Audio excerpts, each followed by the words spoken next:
La théorie du canot de sauvetage. Il y a une règle non écrite à Wall Street qui dit « Quand la musique s'arrête, assurez-vous d'être déjà près de la sortie ». Le grand public imagine que les crises financières ne frappent tout le monde au même moment. C'est faux. Une crise n'est pas un événement soudain, c'est un processus. Et dans ce processus, il y a un décalage temporel crucial entre le moment où les élites savent et le moment où vous savez. Rappelez-vous de février 2020. Pendant que les médias disaient au monde que le virus était sous contrôle, plusieurs sénateurs américains vendaient discrètement des millions de dollars d'actions après un briefing confidentiel. Ils ont vendu au sommet, juste avant que le marché ne s'effondre de 30%. Ce n'était pas de la chance, c'était de l'information asymétrique.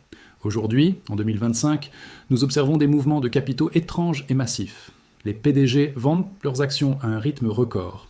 Les milliardaires achètent des terres agricoles au milieu de nulle part. Des œuvres d'art s'échangent pour des sommes délirantes dans des ports francs à Genève et Singapour. L'argent intelligent, le smart money, est en train de bouger. Il quitte le système financier traditionnel, visible et régulé, pour se réfugier dans des forteresses d'actifs tangibles et opaques. Ils ne déplacent pas leur argent parce qu'ils sont paranoïaques. Ils le déplacent parce qu'ils voient peu les fissures dans le barrage avant que l'eau ne commence à couler. Dans ce documentaire, nous allons pister cet argent. Nous allons vous montrer les 6 refuges secrets où les ultra-riches gardent leur fortune avant une tempête. Nous allons décoder leurs signaux, car comprendre où va leur argent, c'est comprendre d'où viendra la prochaine crise. Chapitre 1. Le signal de départ. L'insider selling massif. Le premier signe que l'élite prépare une sortie, c'est la liquidation. Il faut comprendre la psychologie d'un milliardaire comme Jeff Bezos, Mark Zuckerberg ou les héritiers Walton, Walmart. La majorité de leur fortune n'est pas en cash, elle est en actions de leur propre entreprise. C'est leur bébé. Normalement, ils gardent ces actions. C'est le signe qu'ils croient en l'avenir. Mais quand vous voyez ces initiés commencer à vendre massivement, jour après jour, semaine après semaine, ce n'est pas pour payer leurs factures d'électricité, c'est une stratégie de sortie. En 2024 et 2025, le ratio vente d'initiés, achat d'initiés a atteint des sommets historiques. Pourquoi vendent-ils maintenant alors que la bourse est au plus haut? Précisément parce que la bourse est au plus haut. C'est la stratégie de la distribution. Pour vendre 10 milliards de dollars d'actions sans faire cracher le cours, vous avez besoin d'une foule d'acheteurs enthousiastes en face. Vous avez besoin de l'euphorie du petit porteur. Les élites utilisent l'optimisme des médias et des petits investisseurs comme liquidité de sortie, exit liquidity. Ils vous vendent leurs actions au prix fort juste avant que le cycle ne se retourne. Ils convertissent du papier risqué, action, en cash liquide. Mais ils ne gardent pas ce cash à la banque. Ils le déplacent vers la prochaine étape. Chapitre 2. Le refuge terrestre. Pourquoi Bill Gates veut votre ferme? Où va l'argent une fois sorti de la bourse? Il va là où l'inflation ne peut pas le détruire. Il y a un phénomène qui intrigue beaucoup d'observateurs. Pourquoi les hommes de la tech, qui ont fait fortune dans le virtuel, achètent-ils massivement du réel? Bill Gates est devenu le plus grand propriétaire privé de terres agricoles aux États-Unis. 270 000 acres. Jeff Bezos possède 420 000 acres, principalement au Texas. John Malone, magnate des médias, possède 2,2 millions d'acres. Ce n'est pas une passion soudaine pour l'agriculture. C'est un calcul de survie financière. La terre agricole possède 3 caractéristiques que les actions et les obligations n'ont pas. Elle est finie. On ne peut pas imprimer plus de terre. Mark Twain disait « Achetez de la terre, il n'en fabrique mieux de plus ». Elle est productive. Quelle que soit la crise, guerre, pandémie, effondrement monétaire, les gens doivent manger. La terre produit un rendement réel, nourriture. Elle est décorrélée. Si la bourse perd 50%, la valeur d'un champ de blé ne change pas forcément. Pour l'élite, la terre est le refuge ultime. C'est un actif qui traverse les siècles. En achetant des terres, ils parient contre la monnaie fiduciaire. Ils savent que si le dollar s'effondre, la terre gardera sa valeur. C'est une féodalisation moderne. Les seigneurs achètent le sol, et le reste de la population devra payer pour manger ce qui y pousse. Chapitre 3. Les ports francs. L'art comme monnaie de réserve secrète. Si vous pensez que le marché de l'art est une histoire de passionnés qui admirent la beauté de la peinture à l'huile, vous vous trompez de siècle. Pour l'élite financière, l'art de haut niveau, le segment blue chip, Picasso, Basquiat, Rothko, est devenu bien plus qu'une décoration. C'est une monnaie alternative non régulée. Contrairement aux actions ou à l'immobilier, l'art n'est pas enregistré dans un cadastre public. Il est transportable. Il est anonyme. Et surtout, il possède une infrastructure mondiale conçue pour l'évasion fiscale et la discrétion. Les ports francs, Freeports. Imaginez des forteresses de béton armé, bardées de caméras et de scanners biométriques, situées stratégiquement près des aéroports internationaux. Le plus célèbre est le port franc de Genève. Il contient, selon les estimations, plus de 1,2 million d'œuvres d'art. La valeur stockée dans ces entrepôts dépasse les 100 milliards de dollars. C'est le plus grand musée du monde, mais personne ne peut le visiter. Pourquoi stocker des chefs-d'œuvre dans des caisses en bois au lieu de les accrocher au mur? Pour une raison fiscale précise, le statut en transit. Tant qu'une œuvre reste dans un port franc, elle est considérée juridiquement comme n'étant dans aucun pays. Elle n'a pas encore passé la douane. Cela signifie qu'il n'y a aucune taxe à l'importation, souvent 5 à 10%, et aucune TVA à payer. En temps de crise, ces ports francs deviennent des chambres de compensation secrètes. Un oligarque russe sous sanction peut vendre un Rothko à 50 millions de dollars à un prince saoudien ou à un fonds spéculatif chinois. L'argent change de main via des sociétés écrans dans les îles Caïmans. Le titre de propriété, un simple papier, change de main. Mais le tableau, lui, ne bouge pas d'1 millimètre. Il reste dans la même caisse, dans le même couloir du port franc de Genève. La transaction est invisible pour les régulateurs bancaires traditionnels. C'est un système de paiement parallèle, hors SWIFT, hors dollar, hors contrôle. C'est pourquoi, avant chaque crise majeure, on observe des records de vente aux enchères. Ce n'est pas de l'amour de l'art, c'est de la fuite de capitaux vers un actif tangible, stocké en zone neutre. Chapitre 4. La trésorerie fantôme. Pourquoi il fuit les banques commerciales? Voici une question technique que peu de gens se posent, mais qui est vitale pour comprendre la stabilité financière. Si Jeff Bezos vend pour 1 milliard de dollars d'actions Amazon, où met-il l'argent le soir même? Il ne le dépose certainement pas sur un compte chèque chez Bank of America ou BNP Paribas. Pourquoi? Parce que le système bancaire commercial est intrinsèquement fragile. Les dépôts ne sont garantis par l'État que jusqu'à 250 000 dollars aux USA, 100 000 euros en Europe. Si la banque fait faillite, comme la Silicon Valley Bank, SVB en mars 2023, ou Credit Suisse, tout montant au-dessus de cette limite est à risque. Il peut être transformé en action de la banque faillie, bail-in, ou simplement perdu. Pour un milliardaire ou une trésorerie d'entreprise, comme Apple, laisser 1 milliard en banque est un risque inacceptable. Alors, où va l'argent des élites? Ils quittent le système bancaire pour entrer dans le shadow banking, la finance de l'ombre, via 2 mécanismes précis. Les bons du trésor à court terme, T-bills. Au lieu de prêter leur argent à une banque, qui peut faire faillite, ils prêtent directement au gouvernement américain pour une durée très courte, 1 mois, 3 mois. C'est considéré comme l'actif, sans risque ultime. Aujourd'hui, les fonds monétaires, Money Market Fund, gèrent plus de 6 000 milliards de dollars. C'est un record historique. C'est le signe que l'argent intelligent a quitté les bilans des banques pour se réfugier dans la dette souveraine à court terme. Ils préfèrent un rendement faible mais sûr à un risque bancaire. Le reverse repo, RRP, c'est le mécanisme le plus sophistiqué. Les grandes institutions financières utilisent pas ce guichet pour prêter leur cash directement à la Réserve fédérale chaque nuit, en échange de titres en garantie. En clair, ils contournent les banques commerciales pour déposer leur argent directement à la banque centrale. Quand le volume du reverse repo explose, cela signifie que les élites n'ont plus confiance dans le marché interbancaire privé. Ils cherchent la sécurité de la planche à billets elle-même. Ce mouvement massif de capitaux est un signal d'alarme silencieux. Il assèche les liquidités des banques, qui ont moins de dépôts pour faire des crédits, et fragilise l'économie réelle, tout en sécurisant le cash des ultra-riches. Ils se mettent en position de sniper, assis sur une montagne de cash sûr, prêts à racheter les actifs bradés quand la crise de liquidité forcera les acteurs endettés à vendre. Chapitre 5. L'arbitrage géographique. La Nouvelle-Zélande et les visas dorés. L'argent est mobile, mais en cas de crise grave, guerre, pandémie, effondrement social, les corps doivent de l'être aussi. Depuis 2020, nous assistons à une migration stratégique des élites. Ce n'est pas du tourisme, c'est de l'assurance vie géographique. Ils achètent donc des plans B juridiques et physiques. Le plan Bunker, la Nouvelle-Zélande. Pourquoi Peter Thiel, fondateur de PayPal et Palantir, Larry Page, Google et James Cameron ont-ils tous acheté des propriétés immenses en Nouvelle-Zélande? Ce n'est pas seulement pour les paysages du Seigneur des Anneaux, c'est parce que la Nouvelle-Zélande est l'un des rares pays développés qui est autosuffisant en eau et en énergie hydroélectrique, capable de nourrir sa population plusieurs fois, géographiquement isolé des zones de conflits nucléaires probables de l'hémisphère nord, politiquement stable. C'est le refuge ultime en cas d'effondrement systémique occidental.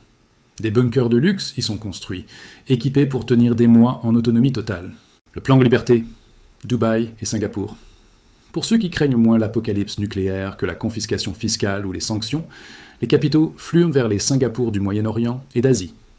Dubaï est devenu le nouveau coffre-fort du monde.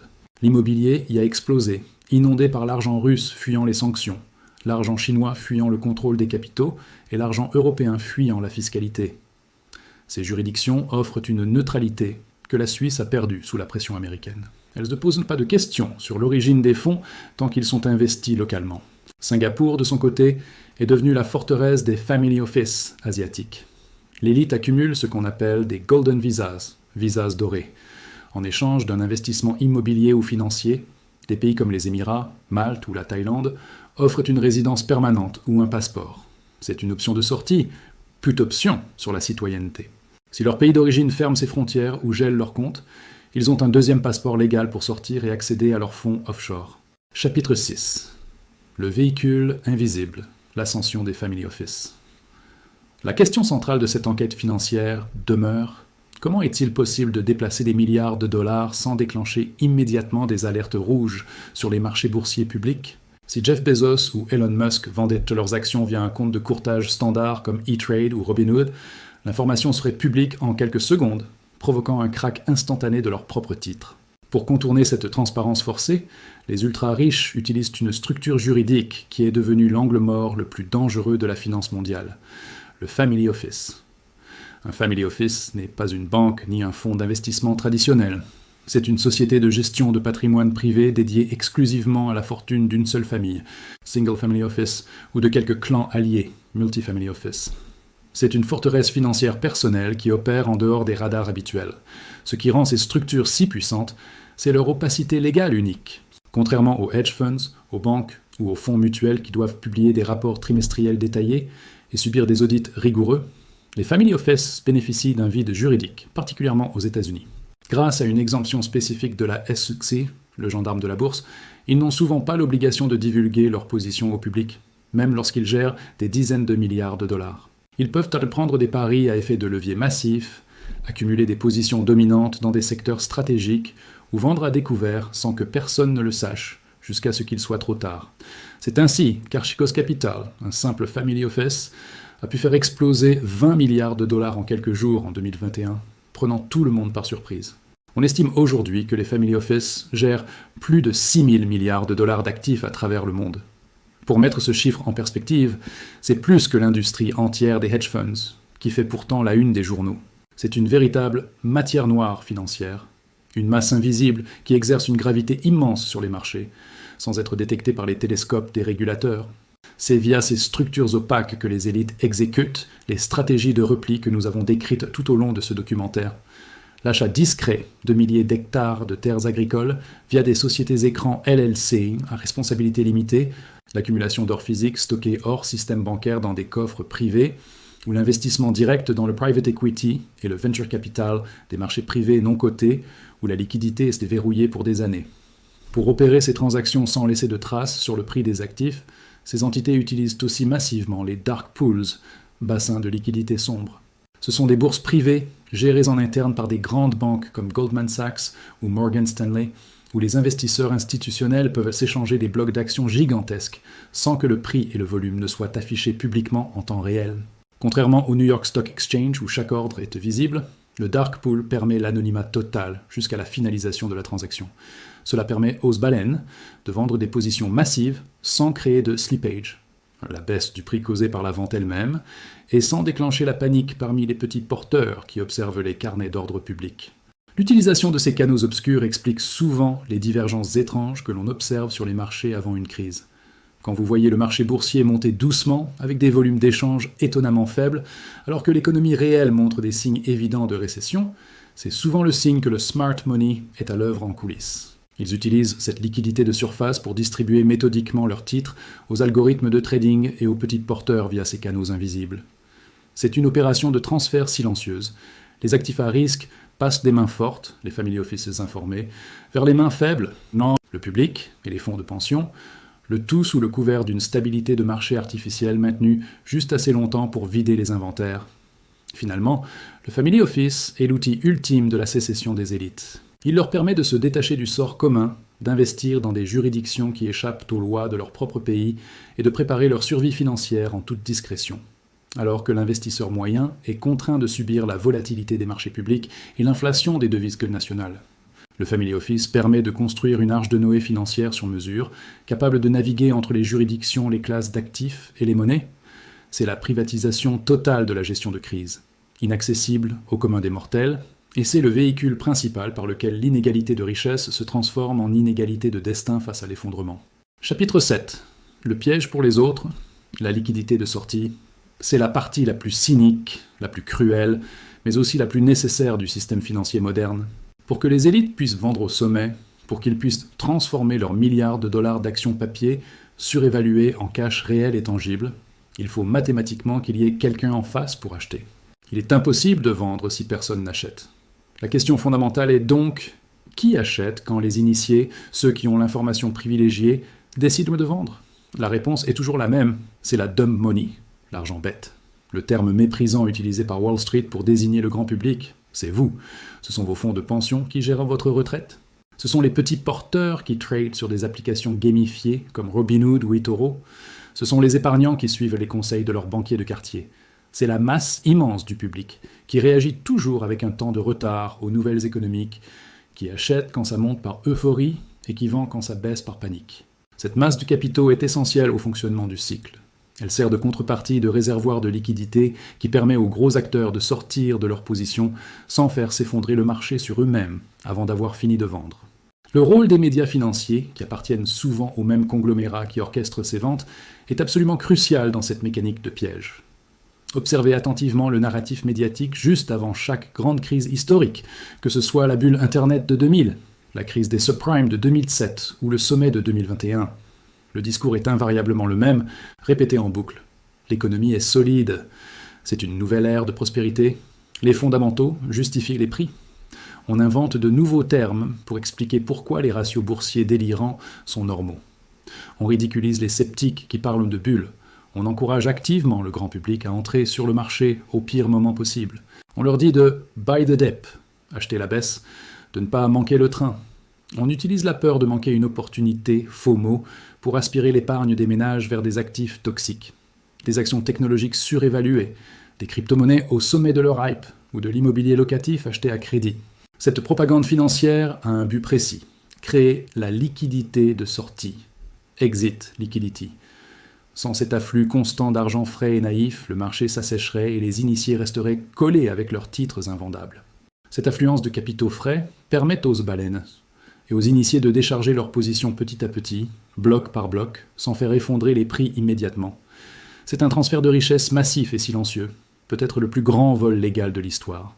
Les élites échangent des actifs surévalués, du papier qui va bientôt perdre 50% ou 80% de sa valeur, contre le cash réel durement gagné de la classe moyenne. Ils troquent le risque contre la sécurité en laissant le public porter le sac.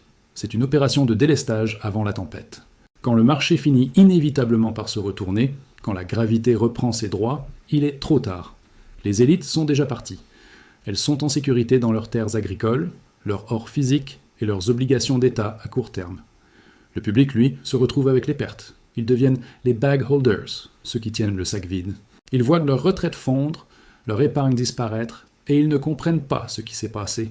Les signaux actuels, l'insider selling record de Jeff Bezos, Mark Zuckerberg et des autres PDG, indiquent clairement que cette phase de distribution, ce piège à liquidité, est activement en cours sous nos yeux. Conclusion. Suivez leurs actes, pas leurs paroles. Les élites financières ne sont pas des devins. Ils ne possèdent pas une boule de cristal qui leur donne la date exacte du krach. Mais ils possèdent quelque chose de mieux, une assurance tous risques et une information privilégiée. Ils ont construit une arche de Noé financière, planche par planche, pendant que l'orchestre continuait de jouer sur le pont du Titanic. Récapitulons leur stratégie. Ils ont vendu les actions cycliques et technologiques surévaluées aux petits porteurs. Ils ont acheté des actifs réels et productifs, des terres agricoles, de l'or, de l'immobilier de premier choix. Ils ont stocké de la valeur transportable et anonyme dans les ports francs, art. Ils ont déplacé leur trésorerie hors des banques zones fragiles vers la dette d'État à court terme, T-bills. Ils ont préparé des refuges géographiques, passeports, résidences. Pendant qu'ils verrouillent ces positions, ils continuent d'aller à Davos ou sur CNBC pour vous dire que le système est résilient et qu'il faut rester investi pour le long terme. C'est un piège, ne les écoutez pas. Regardez ce qu'ils font. Les données sont là. Les déclarations obligatoires à la SEC, forme 4, sont publiques. Les cadastres agricoles sont publics. Les flux vers les fonds monétaires sont publics. Le smart money a déjà bougé. La porte de sortie est encore ouverte, mais elle commence à grincer. Vous n'avez pas besoin d'1 milliard de dollars pour appliquer la logique de leur stratégie. Vous pouvez acheter un peu d'or physique. Vous pouvez sécuriser votre cash hors des banques systémiques fragiles. Vous pouvez éviter de vous endetter pour acheter des actifs polaires. Vous pouvez éviter d'être la liquidité de sortie de quelqu'un d'autre. La crise est un transfert de richesse. La seule question est de savoir de quel côté de la table de transaction vous serez assis quand le marteau tombera. Assurez-vous d'être du côté de ceux qui ont préparé l'avenir, pas de ceux qui subiront le passé. Les mouvements de capitaux ne mentent jamais, contrairement au discours officiel. L'exode a commencé, et la fenêtre pour sécuriser votre avenir se réduit chaque jour. Nous continuerons de traquer ces signaux faibles avant qu'ils ne deviennent des crises majeures.